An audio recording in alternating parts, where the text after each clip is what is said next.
Welcome to a new Daily Top Askreddit video. Today's topic: what do people not realize has an extremely low chance of happening? People often overestimate the chance of a plane crash, but the odds are about 1 in 11 million for a commercial flight. Someone I'm close to has a pretty extreme phobia of flying, and the only thing that helped, besides just forcing themselves to be exposed to it, were YouTube videos and podcasts by pilots that explain in detail all the ways that flying is actually very safe. There are some that explain what each noise you hear means, what turbulence actually does and how the planes are built to withstand it, etc. Planes have so many redundant safety features that we don't realize are there, that the risks are very low. It helped a lot to know. Every rule in aviation was written in blood. Many people made tragic mistakes, and that's why it's so safe now. Being killed by a serial killer. I was a sociology major in college, and in my deviant behavior class, this is what my teacher said at the beginning of a lesson about serial killers: none of you will be killed by a serial killer. I'm telling you as a statistician that the likelihood of it is nil. Even the most prolific of serial killers' victims make up a fraction of a percent of people who die from murder. Quote, sadly you are much more likely to be killed by someone you know. Same goes for sexual assault and trafficking. It's actually very unlikely to be a stranger. Does anyone really think they have a remotely high chance of being killed by a serial killer though? Middle-aged women who spend all day watching Dateline.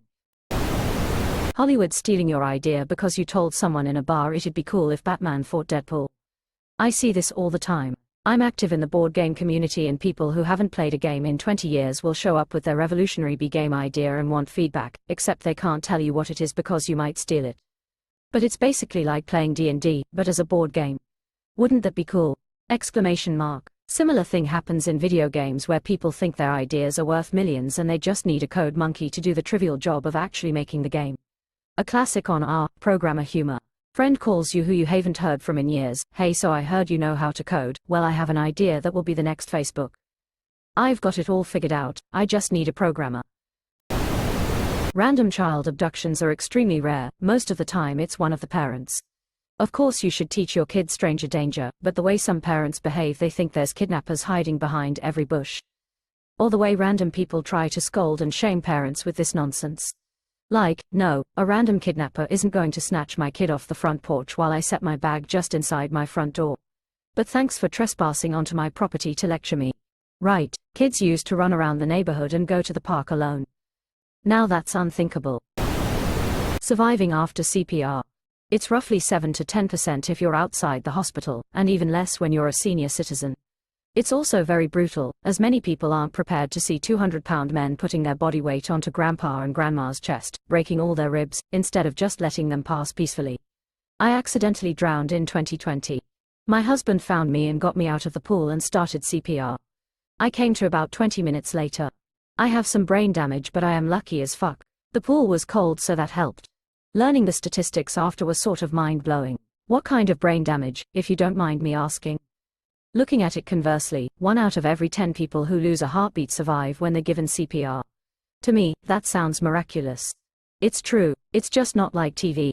I've attended scores of CPR classes over my career, but I remember one specifically where an older firefighter said, look, if you ever have to do CPR, it's likely going to fail, and it's going to mess with your head, and you will need to spend a few hours with a therapist to straighten it out. I want you to remember this. Your job is to keep the blood moving around their body until we get there. It's our job to save them if it's possible. That's not your job. It's your job to keep the blood moving. You do that, you succeeded. Quote, that stuck with me. Actually coming out ahead in gambling, if you do it often enough. Of course, anyone with a decent brain knows that typical gambling is negative value every time, but if you do it often enough, it's even less likely that you'll come out ahead. As the number of events being looked at approaches infinity, the outcome will approach the mean, which is negative value. That's one reason why if you put on a cheeky bet and end up winning, just quit while you're ahead. Or don't bet in the first place. It's fine if you can consider it an entertainment expense, but all too many people try to use that as a justification when the truth is that they're really hoping to buck the odds, and the maths doesn't care about how much you wish it would bend to you. I love this story. I've gambled exactly once.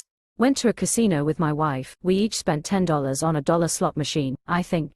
Whatever the max one-time bet is, and my wife won a couple bucks, coming out at like $15 or so.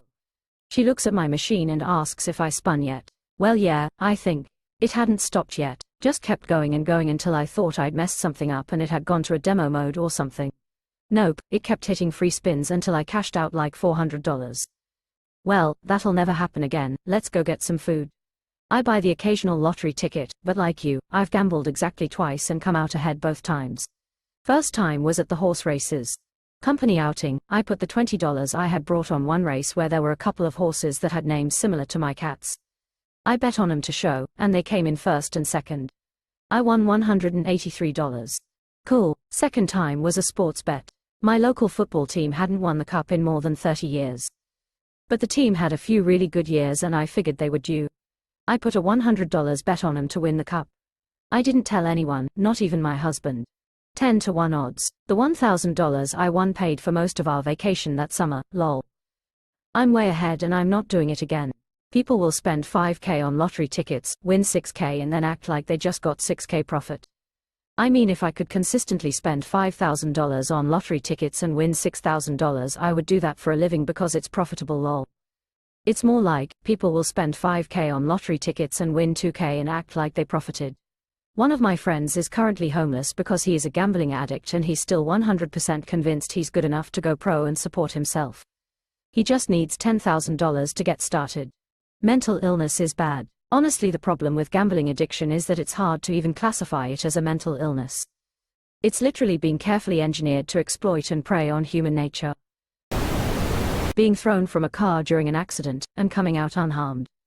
I know people to this day that don't wear seatbelts because they think it's safer to be thrown out. Do they also leave their house by smashing through the window? Child abduction or sexual assault by strangers. Statistically speaking, family members and friends of family make up for 80% of all reported child sexual assault cases. https://www.csacentre.org.uk/blog/what-the-new-ons-child-abuse-compendium-tells-us/. Obviously kids should still be taught about stranger danger, but I think that people need to realize more that the odds of a child ever being abused are significantly more likely to committed by a close friend or relative, so it's important to have conversations about that too. Good touch, bad touch is better training. Edit to add, mine is an overly simplistic response and I recognize that. The responses below that talk about relationships, grooming, comfort, consent, parent-child trust, and bodily autonomy are way better than mine. Please read them and upvote them. Becoming an internet influencer. Becoming an internet influencer that makes enough money to make it his full-time career. Of is different category altogether. Of is the same. There's tens of thousands of creators easily, but all the famous ones are in the top whatever percent. That's because nobody really pays attention to the rest. Winning the lottery, but hey, a girl can dream, right? If you don't play you really have no chance of winning. I spend about $10-20 a month on various lotto or scratchers. It's worth that much to me to maintain the possibility, no matter how improbable, that I will win some stupid amount of money. I'm in it for the jackpot too. Even if I win a little I just reinvest that in more tickets. At least the odds for your ticket are as low as everyone's. Try telling someone who religiously plays their numbers that you bought a ticket with 1, 2, 3, 4, 5, 6, 7 as the numbers and they'll think you're crazy because the odds of those numbers coming up are astronomical. Growing up I was sure that grown-ups were constantly on fire, sinking in quicksand, and offering free drugs to every kid they see, sticking if in random pieces of candy. Same, I thought spontaneous combustion was an everyday occurrence, and I never got to just say no, because no one offered me drugs, lol. Crowded restaurant in a foreign country, stranger eating alone offered to share their table, found we had mutual friends. I had a professor in college that had a theory, there are only 5,000 people in the world. He said he runs into more people he knows in other countries than he ever does driving around town. It's not an honesty theory, just a joke. Anytime I say it people think I am calling him a crazy person or something. I ran into a first cousin who lives in another state to me, in a foreign country. We never visit or talk to each other ever. Till don't. Look up the 6 Degrees of Separation, or Kevin Bacon, as the popular game goes. We really are a big interlinked global family, genetically speaking as well as socially. I had a boss who was retired and a reformed alcoholic. He was bored and mostly alone, so he would go to Heathrow Airport and sit all day drinking coffee. He said that because of the number of people going by, he was statistically bound to see somebody he knew.